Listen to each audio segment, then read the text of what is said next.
The body of Keisha Brown, a 28-year-old mother, was discovered in her Las Vegas home on the quiet evening of October 19, 2004. Her body had been abused and battered, with little in the way of evidence and no obvious suspects. The police were left in the dark. The detectives never forgot Keisha, even though the case eventually went cold.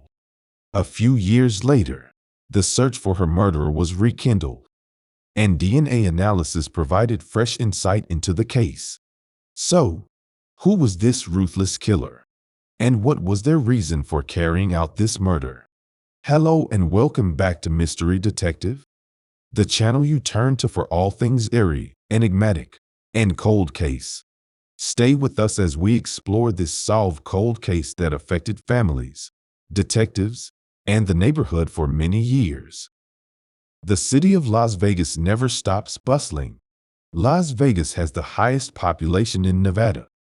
With its renowned casinos, top-notch shows, and never-ending nightlife, it's no surprise that this city has turned into a playground for grown-ups looking for fun and delight. However, there is a fascinating history hidden behind the charm and splendor. From its earliest days as a haven for mobster and showgirls to its current transformation into a hub of international entertainment, in this fascinating city, a horrifying murder case was being investigated. Midway through the 1970s, saw the birth of Keisha Brown. Little is known about her early years, including the names of her parents, the school she attended, and whether or not she had siblings. What is certain was that she was a young mother in 2004 who resided in a modest apartment with her daughter Kalaya on the busy East Flamingo Road. She would do anything to make sure Kalaya, her daughter, had a better life, as she was the proudest and happiest mother in the world. It is also unknown exactly what Keisha did to provide for herself and her child. She was a survivor. She was a woman who resisted giving in to life's pressures. Keisha was also dating a man at the time who was only referred to as her boyfriend, and whose relationship to Kalaya is still unknown. For those who knew Keisha, the events of Tuesday, October 19, 2004, will always be etched in their memories. Witnesses reported seeing a stranger pull up outside her apartment that Tuesday in a red sedan. Nobody was aware of his identity or his motives, but he hurriedly went inside Keisha's apartment. Although it's unclear where she was at the time, Keisha's daughter, Kalaya, was not present and had safely left the apartment. The man was inside for a while, and then he came out with a duffel bag in his hand. He quickly made his way back to his red sedan, fired it up, and sped off into the night, leaving a trail of rumors after him. Later, those who witnessed him would describe him as a stocky black male. Keisha's boyfriend arrived at her apartment 7 minutes before 7 o'clock, eager to see her. But there was no answer when he knocked on the door. He tried the doorknob while scowling. Surprisingly, he had no trouble turning it.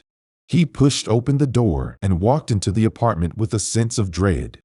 When he called out for Keisha, silence greeted him and his voice resounded throughout the vacant apartment.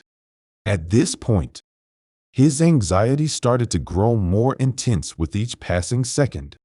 He moved through the apartment, looking in each room. He, however, soon discovered her in the bathroom, hidden by a heap of clothes and lying lifeless in the bathtub. He abruptly realized that something was seriously wrong.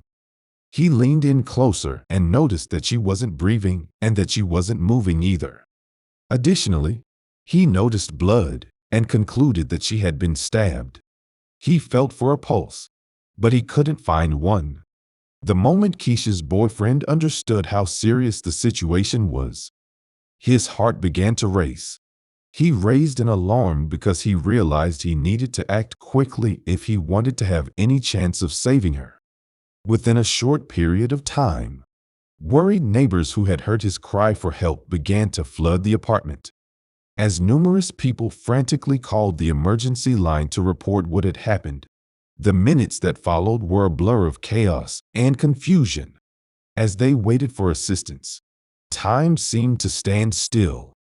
The Las Vegas Metropolitan Police Department was alerted to the incident at 7:13 p.m., and officers hurried to the apartment immediately. Paramedics arrived at the scene and joined them, but it was already too late. Keisha couldn't be saved. She was carefully taken away from the apartment, and her body was sent for an autopsy. Detectives realized they faced a challenging task as soon as they arrived at the crime scene. Knowing that DNA evidence might hold the key to solving the puzzle, they meticulously collected and stored DNA evidence from the scene. They also started questioning Keisha's boyfriend and anyone else who might have heard or seen something. They first learned about the strange man in the red sedan who had been seen by witnesses visiting Keisha's apartment during one of these interrogations. Although they only had a sketchy description of the man's appearance, the detectives couldn't wave off the suspicion that he was responsible for Keisha's death. Nobody had a clear view of him, and there was no nearby surveillance video that could have been used to identify him. However, the detectives were unyielding. They canvassed the area, rang doors, and interacted with anyone who might have knowledge of what had happened to Keisha. They were aware that any lead, no matter how insignificant, could be crucial to cracking the case. The findings of Keisha's autopsy were quickly made public, and they were extremely unsettling. According to the autopsy's findings by the Clark County Coroner's Office, she had been brutally murdered and strangled to death. The autopsy also revealed that Keisha had been beaten, stabbed, and assaulted. As the community struggled to comprehend the brutality of the crime, the news sent shockwaves throughout the neighborhood. Law enforcement continued their search for the offender and made every effort to bring him or her to justice for Keisha's sake. The detectives couldn't help but wonder who the enigmatic man was and what he knew about Keisha's untimely death as they toiled day and night to crack the case. Keisha's family had to mourn their loss and struggle with the mystery of who had taken her life so brutally because the case remained unsolved despite the detectives' tenacious efforts. The case soon became unsolved over time. However, when it was given to the Homicide Cold Case Unit of the Las Vegas Metropolitan Police Department, Keisha's unsolved case received a second chance after languishing for years. The department made the decision to review the case in August 2022, and some of the most seasoned detectives were assembled to work on it. Detective Dan Long uncovered a fresh lead that had previously gone unnoticed as the group started to sort through the case's specifics. He noticed a pattern that he had noticed in some of the cases he had looked into back in 2005. Detective Dan had previously worked on a case involving the multiple, unrelated murders of 3 young women. The 3 women were each killed in a comparable way, and their bodies had all been left in a comparable manner. In all 3 cases, a man named Norman Flowers was the murderer, and he was presently serving 3 life sentences in prison. Norman's criminal past was a horrifying and gory account of terror. He started a spree of burglaries during the first few months of 2005 that culminated in violent assaults. Sheila Quarles, his ex-girlfriend, Deborah Quarles' 18-year-old daughter, was his first known victim. Norman had been incarcerated for a total of 10 years and had received 2 paroles. After his most recent release, it only took him around 20 days to kill Sheila. He stormed into Sheila's apartment on March 24, 2005, and brutally attacked her there. He killed her by viciously beating her before strangling her. He then psychotically left her body face up in the steaming hot water of the bathtub. He stole her jewelry, bank card, and cell phone before running away. In the weeks that followed, Norman acted as an ex-boyfriend's supporter, even going so far as to suggest counseling for the grieving Deborah. At the time, Deborah had no idea that the beast who killed her daughter was standing right in front of her. More than a month after the initial murder, On May 4, 2005, Norman Flowers continued his murder ministry once again. He targeted 2 women, this time in the span of just 8 hours. He began by breaking into Marilee Coote's apartment, a 45-year-old woman who had the misfortune of running into the crazed criminal.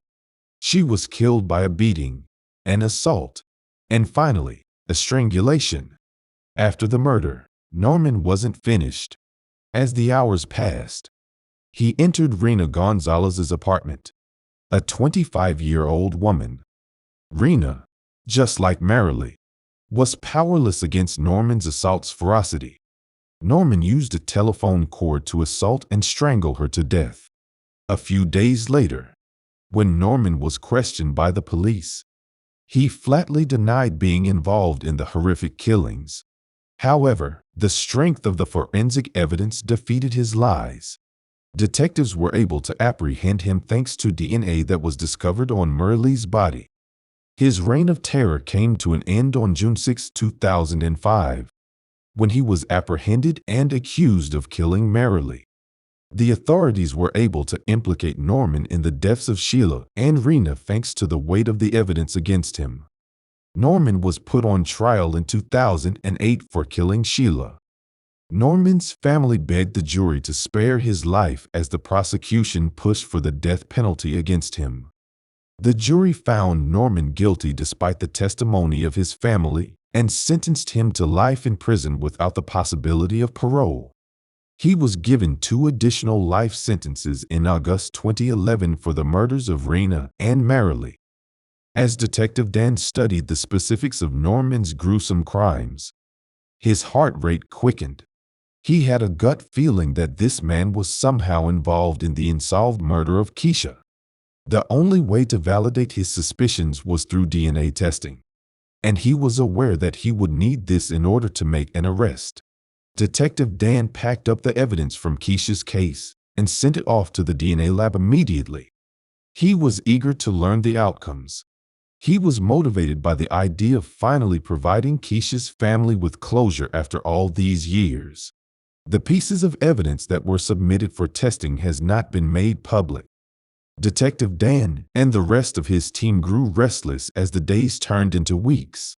They were aware that catching Keisha's killer was essential for both their own mental stability and the sake of justice.